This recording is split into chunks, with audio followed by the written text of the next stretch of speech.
안녕하세요. Riding on the Korean wave.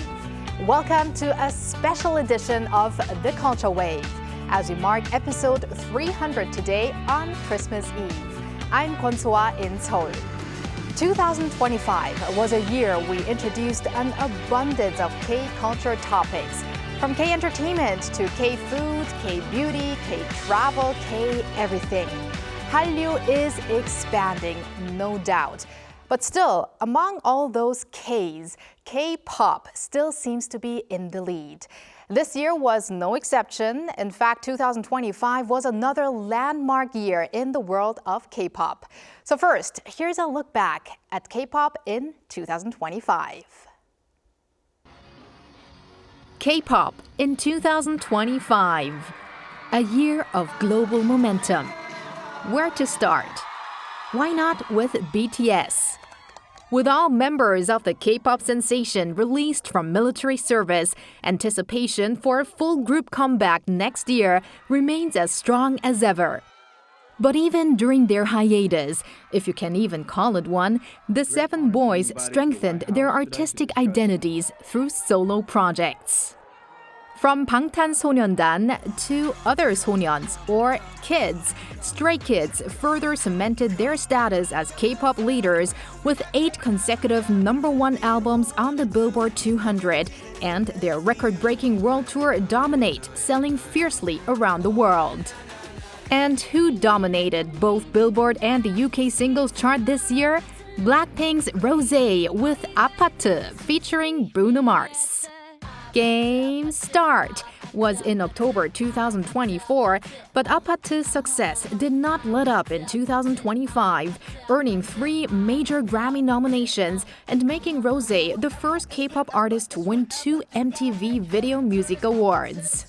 Fellow Blackpink member Jennie continued to gain global recognition as a solo artist and a cultural icon, while girl groups like Twice, who celebrated their 10th anniversary, IVE, aespa, and LE SSERAFIM remained a driving force as well. 2025 also saw a fresh wave of rookie groups debut from Korea's top agencies, including JYP's Kickflip, HYBE's Cortez, and SM Entertainment's Hearts to Hearts. Fictional K-pop girl group Huntrix from the most-watched Netflix film ever and their global hit Golden earned golden recognition with multiple Grammy Award nominations and a huge presence on major charts for months. Pop music is a universal language, I think. Power of everyone singing the melodies. Yeah. Uniting everyone from different races, different cultures together is such a beautiful, great thing, experience. K-pop moved beyond entertainment to function as a form of national representation and cultural diplomacy, with its presence at the APEC Economic Leaders Meeting in Gyeongju through G-Dragon's performance at the official state dinner and RM addressing global CEOs. K-pop success didn't happen because one single culture was better. K-pop success came from respecting diversity and embracing royal cultures, but still holding on to Korea's unique identity. The South Korean government is emphasizing the future potential of K-pop and Korean content more than ever before. 가장 한국적인 것이 가장 세계적인. 우리 자신감을 가져도 된다니까. 네, 물론. 그래도 우리 새 정부의 주요 산업 발전 전략 중에 문화 산업 발전이 들어 있어요. 진짜. Rather than being defined by a single hit or artist, 2025 proved K-pop's continued growth and global relevance. As the new year approaches, K-pop remains at the forefront of Hallyu, connecting cultures and audiences around the world. As you just saw, K-pop in 2025 once again proved its powerful global presence, from Billboard achievements and global concert tours to rookie groups and the rise of solo artists. Today, we've prepared a special year-end discussion to look back at the moments that truly defined K-pop in 2025. So let me introduce our special guests today. First, joining us in the studio here on my right is music critic Kim Young-dae, who provides a lot of in-depth analysis on the ever fast evolving music scene, the K-pop scene. Welcome, Young-dae. Thank you for inviting me. It's always good to be here, and I'm looking forward to the conversation of this year's K-pop and achievements. Yeah. Looking forward. And here on the left, we have Kevin Kim. Very delighted to welcome you to the program. Kevin is a member of 제국의 아이들 or ZEA, and he's going to provide lots of personal experience as a K-pop artist himself. Welcome. Hi guys, glad to be here. I'm a member of ZEA, 제국의 아이들. I'm Kevin. Nice to meet you all.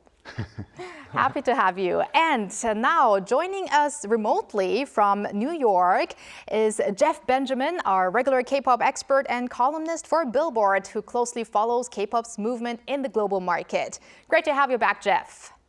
Great to be here. I'm glad everyone got the white memo. We're all in I know. Christmas white.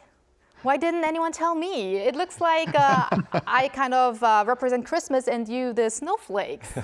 So very wintry and very year-end vibe that we're having today. And today, together, we will revisit the highlights of K-pop in 2025.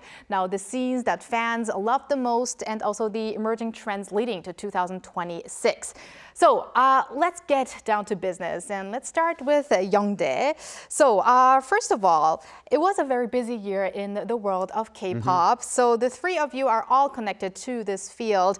So let's hear one by one how you have been throughout the year. Young-dae, first you please. I mean, it was one of the busiest years in K-pop. That means, I've been pretty busy, doing a lot of different things, but mostly covering the achievements of K-pop idols and K-pop demon hunters. And personally, I finished my book and recently published it. So that's the part of my, busiest schedule these days. Right, the songwriters, Yeah. if I'm correct, is the title. And yes, I mean, K-pop experts get busy when K-pop gets busy. So you've been around at many broadcasting stations, I believe, also holding lectures about K-pop. Right. Yes, a very busy year for you. And now let's move to Kevin. So how have you been? I know a very big event you were at recently. Yes, that's right. So I went to Japan. We had a fan meeting. It's been more than a decade since we've been together. So it was been an amazing experience and time with our fans. Yeah. Wonderful to hear that. And now going over to Jeff. We've had you recently on the show, but tell us the latest about how you have been. Yeah, it has been, like Young-dae said, a exciting but busy year. Lots of major things happening with K-pop, of course, in the US and globally. And I'm so happy to share that I won an award recently for something I wrote about K-pop for Billboard that got recognized at the National Arts and Entertainment Awards in Los Angeles this month. So very thankful to K-pop for giving me the chance to write about things I love, and thankful to fellow journalists who recognized that as well. Wow, a big congratulations to you, Jeff. It's not a book. It's not a book, okay? Go, Jeff. All right. Okay, now let's really get down to business. Young-dae, this year was really a year for K-pop. Right. Really, K-pop demonstrated how big it is on the global stage. So if you had to choose one defining achievement of 2025 in the world of K-pop, what would that be? How many hours do we have? Anyway, it seems that we all know the answer. I think it's K-pop demon hunters. There are a lot of different debates and discussions around the K-pop demon hunters, from whether we can say it's Korean thing or K-pop thing or Korean animation. I can talk about it, all night long, but it was phenomenal. It was phenomenal, and the animation itself was fantastic. The song, "The Golden," was the killer. It's a new generation's anthem, like "Let It Go" from Frozen. Right. This has become that status. And it's multinational effort, but most importantly, the main character, the music was all created by Korean artists, especially Korean songwriters, and definitely the director, Korean-Canadian, who understands and appreciates the true nature of Korean, culture and she's so passionate about introducing that to the global audience. So this is not literally K-culture or Hallyu, but the overall impact. It's for us, like for Korean, it's like a free promotion, you know, just one single hit of the movie, but it's all so encompassing, you know. It has foods, culture, music, the story is great. You can like predict the future of K-pop, like the character-based, story-based music. It's the present, but at the same time, it can be a future of K-pop and what K-culture should be in the future. Exactly. Now let's turn to Kevin here. You just recently came back from your fan meeting in Japan with your members. So do you feel any difference in the reactions of international fans these days compared to before? I guess the most biggest change is all of our fans are married. And they have kids now. So, yeah, I mean, they started with us back in 2010. And even now, seeing them, we're all teared up, to be honest, because after we kind of like on our way individually, doing our own thing, and then we got back together this time for this special event. And seeing them is just, yeah, we all got emotional, and it was a really great time. But again, seeing them with kids now, that was quite a remarkable scene. Yeah. I can imagine. And I have to say, although we have new K-pop groups coming out, I don't know, on a monthly basis or so, still you have that robust fan base even after all those years. I guess that is why you really felt that those emotions on the stage. Yes, that's correct, yeah. Right, and now let's turn over to Jeff over in New York. If you were to describe K-pop in 2025 in one keyword, what would it be? Or how would you summarize the overall mood and global trajectory of this year? Yeah, picking up with what Youngdae said, I think the word I would choose is expansive, in the idea that K-pop expanded to new places, new territories, new rooms that were being introduced to the word K-pop. The fact that K-pop Demon Hunters has the word K-pop in it, it's kind of amazing to me to see things like the Golden Globes recognize K-pop Demon Hunters, or hear that the songs for the movie are being shortlisted for the Academy Awards. We're seeing, artists like EJ and Teddy and all the amazing collaborators on those soundtracks and in the movie be put into rooms and into different spaces that we hadn't really seen before. And I think that's kind of led the way in terms of where K-pop is going in 2025. Even looking at Blackpink's Rosé getting Grammy nominations in those main categories, the fact that Golden and Apatu, two songs with Korean lyrics and cultural themes in them, are recognized in those main categories in the Grammys. I think it just speaks to the ways that K-pop is growing and expanding. And yeah, I would just say that expansive feels like the right word, because it wasn't just even about the music itself, but where K-pop is going. We saw companies like HYBE and JYP and SM Entertainment launch new offices in countries like India, China. HYBE started a Latin American group. SM started a Japanese girl group. There's all these kind of new ways that K-pop is expanding and going into different places. So expansive is my word of the year. Expansive it is. And now let's go into a little bit more details. Youngdae, this year we saw a lot of narratives and storytellings being very present in K-pop acts. So would there be anything, an artist or a group or a moment that left a strong impression in year 2025 when it comes to that? Well, I think for a lot of years, I mean, from, I don't know, at least more than 10 years, 15 years, the narrative, the storylines, the arc and lore have all been, the greatest part of K-pop acts, But we never really pay to that, pay attention to that. For example, like 10 years ago, EXO as a debut song, they had the hit Mama, the song had a like great storylines, almost like a superhero movie. They're all like some sort of aliens and with superpowers and things like that. But we didn't really know that amount of significance or the kind of like the potential of it. But right now, it was, for us, it's so easy to understand because we all witnessed K-pop Demon Hunters and all other groups with great story building and stuff. So for this year, I mean, I'm not just talking about the big three or big four groups, but what about the Artemis? They've been, they're like the.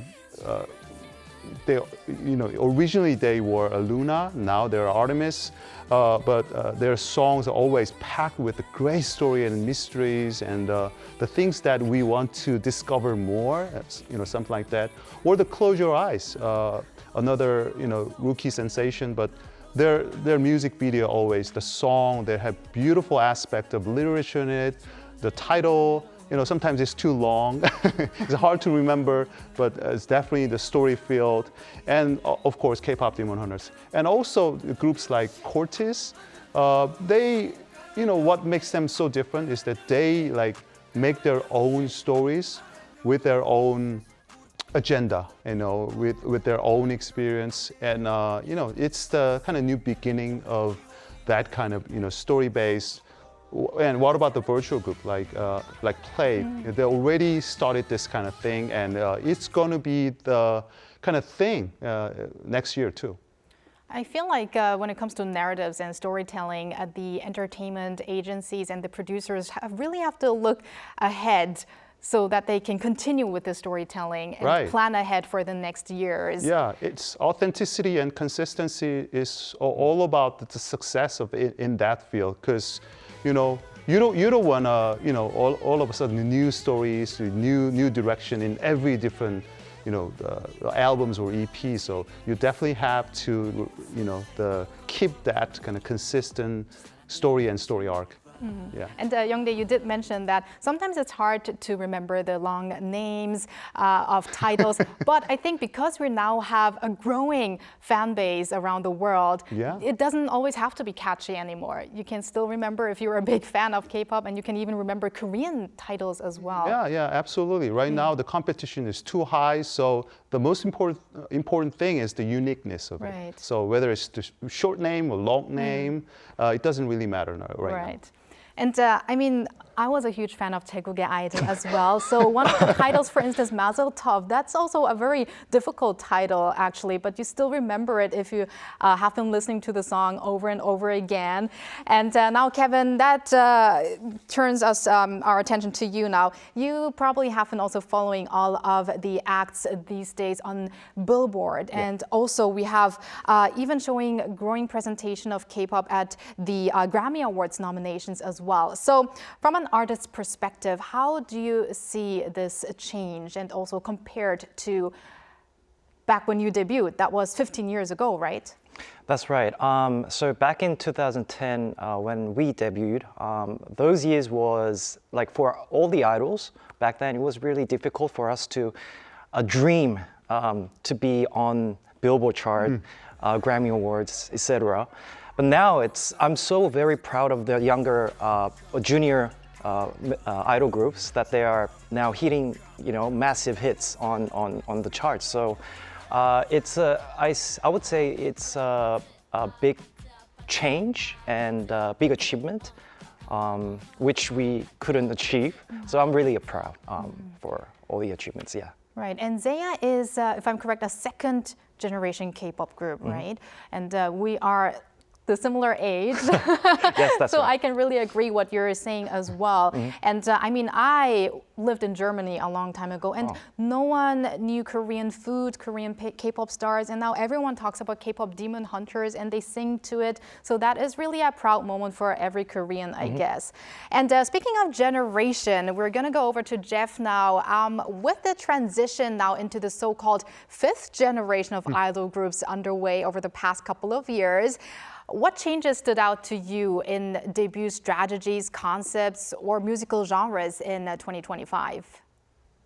Definitely a cool year for the next generation. I was on the show not too long ago talking about this new generation of boy bands, and something that hit me from January of this year was just there's a really, really strong roster of new boy groups that came out this year.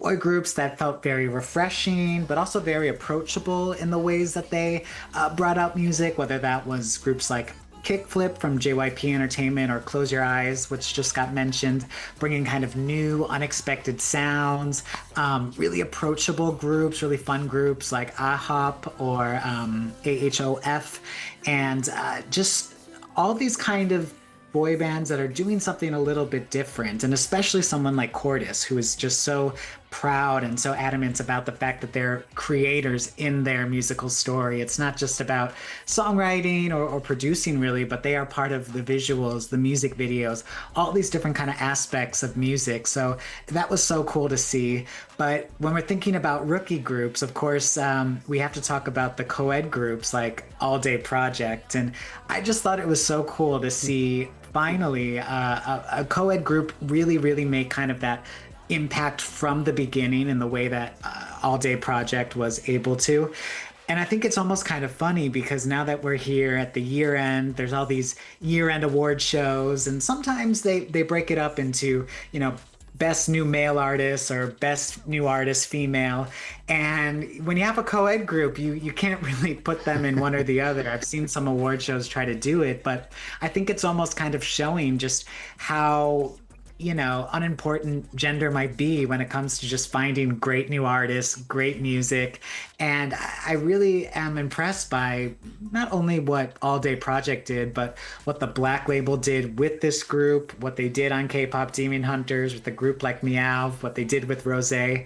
I mean, just so many cool things coming out in this time period. So I really feel like this is the time of being approachable, being honest, being more open as artists. And I can only hope that the trend continues, that the industry and the fans continue to support that in that way too, because, you know, I just think it's going to make for a healthier, happier, hopefully, music industry overall. If we can just kind of, you know, let our guards down a bit and be approachable, feel like the artists and fans can really be friends in that way, and not always feel like there's this wall or there's this worry that someday or something might happen that might ruin that relationship. You know, starting with honesty from the beginning is always the best policy.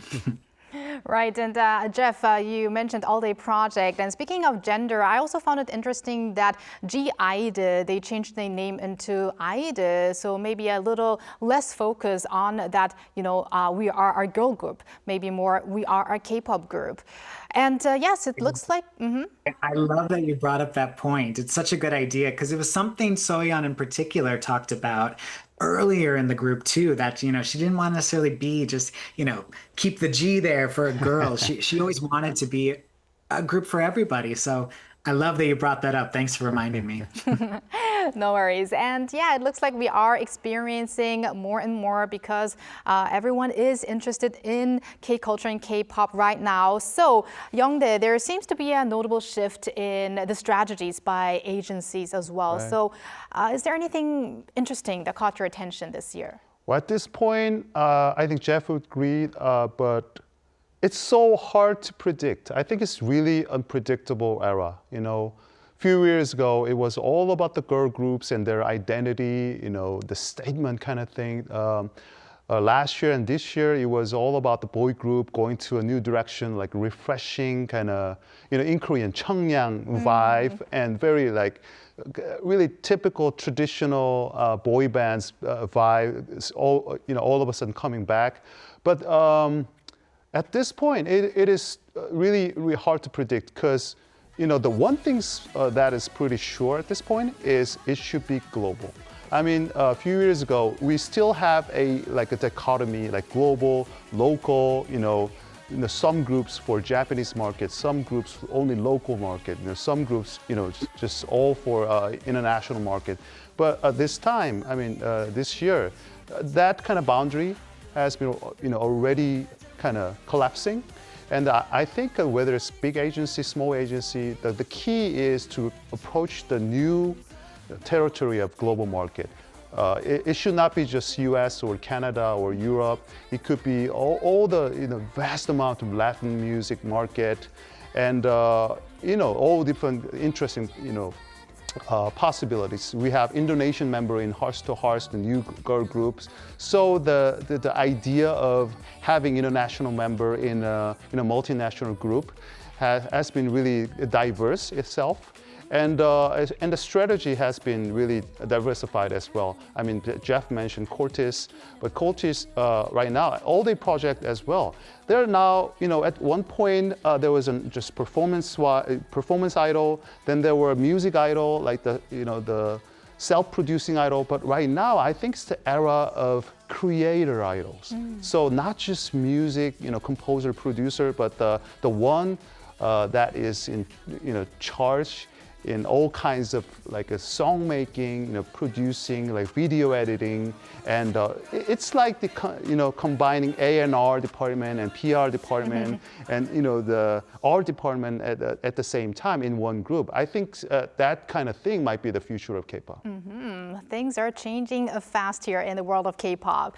Now, Kevin, you, as mentioned before, you debuted in 2010, and if you count your trainee years, you might have been in the industry for around 2 decades. So what do you think was the biggest change in the K-pop industry? Well, I might sound old, but there's a huge change. There's a lot of platforms now, online platforms where all the idols can be shown. Back then, there was few platform, very limited platform that we could possibly see. Now they do like shorts, like cover dances, collabs with another art. This is like a new world for me to watch. Back then we couldn't think about collaborating different idol groups. For example, like I said, cover dances, cover songs. So I think all these things that we see is a huge change and huge difference from back then, yeah. Right. The only thing that didn't change, Kevin, is that you just still look like 15 years ago. Oh, thank you so much. Isn't this fan meeting or what? No. Oh, maybe later on after the program. But Jeff, among the teams that rapidly expanded their fandoms or showed remarkable global growth this year, which group do you find most noteworthy, and what do you see as the key factors behind their success? Yeah, there's so many good ones. I really do want to give it up to Twice this year. I thought Twice, in the conversation of third generation groups, I feel like they've almost been a bit of an underdog despite how much they've achieved and succeeded this year. But really big in part thanks to K-pop Demon Hunters and the fact that their single strategy was included on there. It opened up so many people's ears and eyes to Twice, and strategy was able to be a 10-week single on the Billboard Hot 100 chart. Before then, Twice had had some hits on there, but none that had lasted that long by far. And also, it gave them new opportunities to go on things like the Victoria's Secret's fashion show, which is really kind of like a who's who and who's really hot in terms of a lot of singers. Last year, Lisa from Blackpink went there. So it was so cool to see Twice get some great opportunities, kick off a new world tour that already has multiple dates sold out, and also do this while celebrating their 10-year anniversary. I just really think that Twice hit a really cool moment this year, and I'm really proud of them.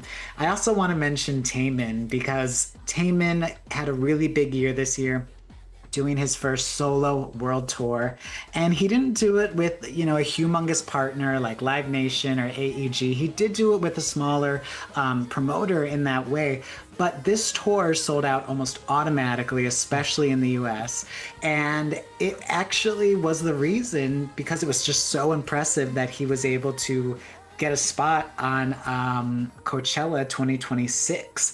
And I really think that speaks to just the artist he is, the great showman he is, and just all the amazing things that he was able to do by really going for it and really just finally taking his chance with a solo world tour. He hadn't done that, and oh my God, he's almost been around for 20 years as well, which is so amazing.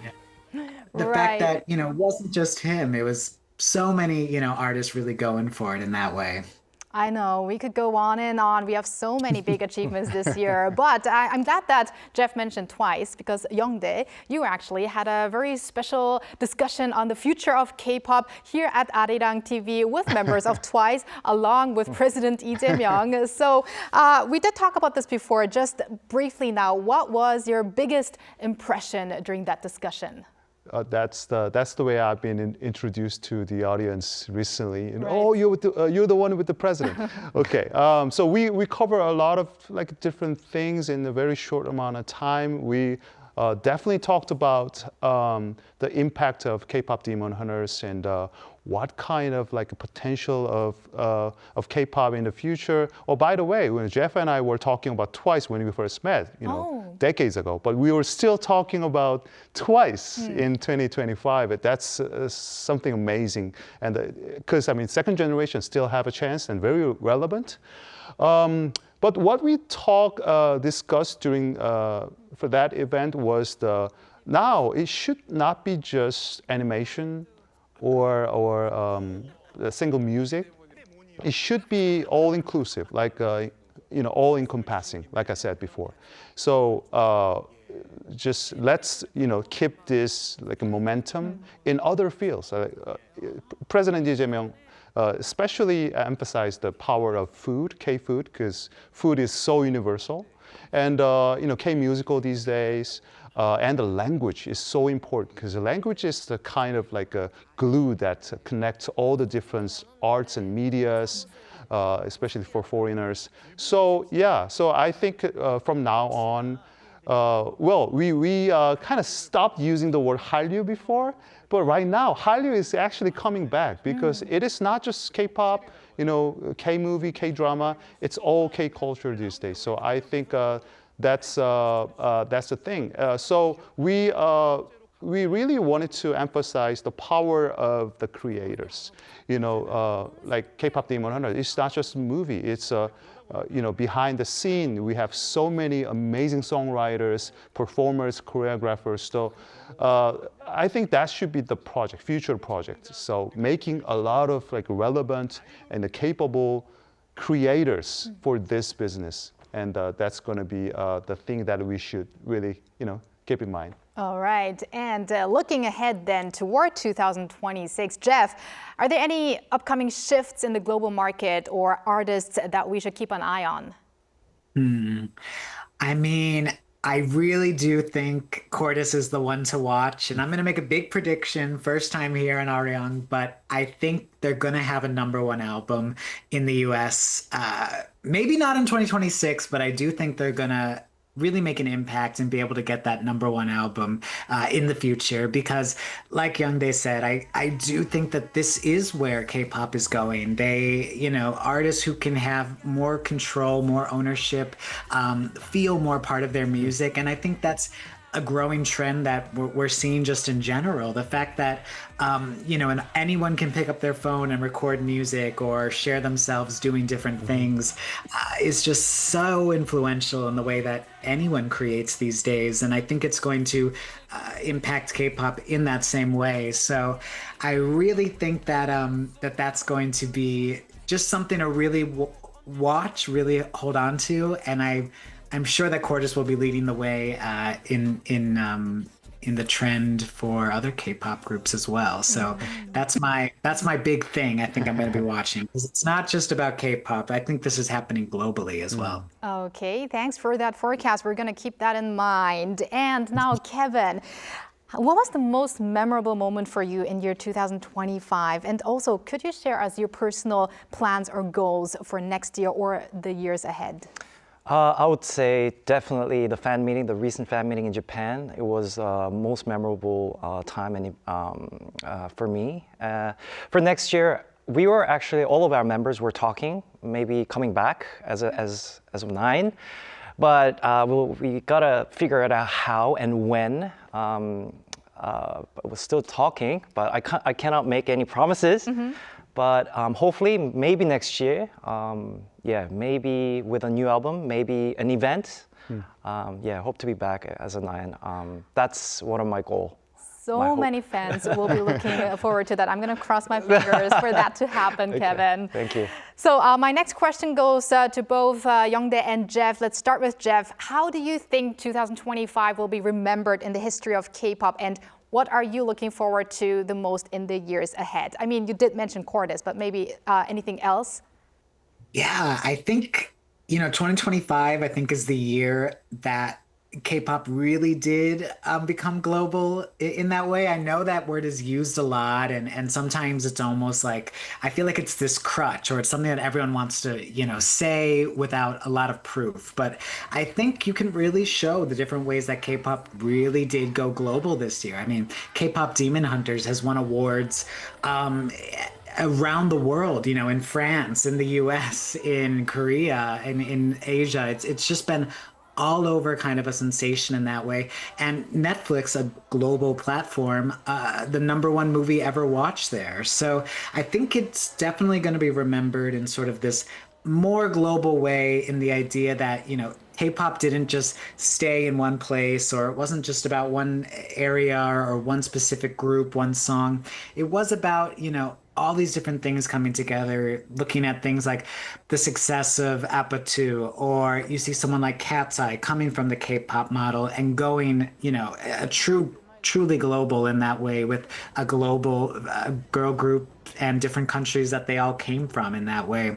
And just seeing the way that, HYBE is establishing groups in Latin America, and there's HYBE China and India now. Just all these things, I think, are really saying that, yeah, K-pop really has earned that title for being global. And I think it's just going to keep growing in 2026, and hopefully in just really healthy, exciting, and fun ways.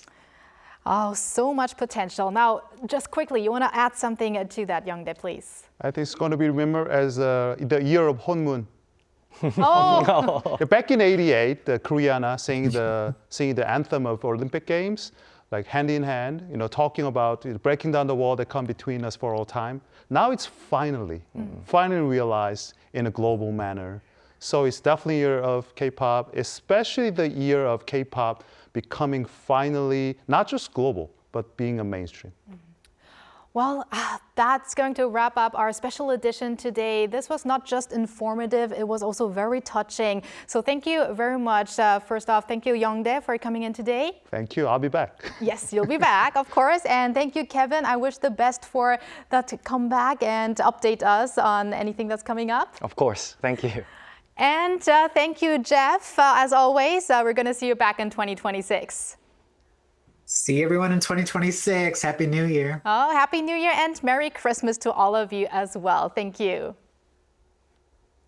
And thank you for spending the past half an hour with us on the Culture Wave.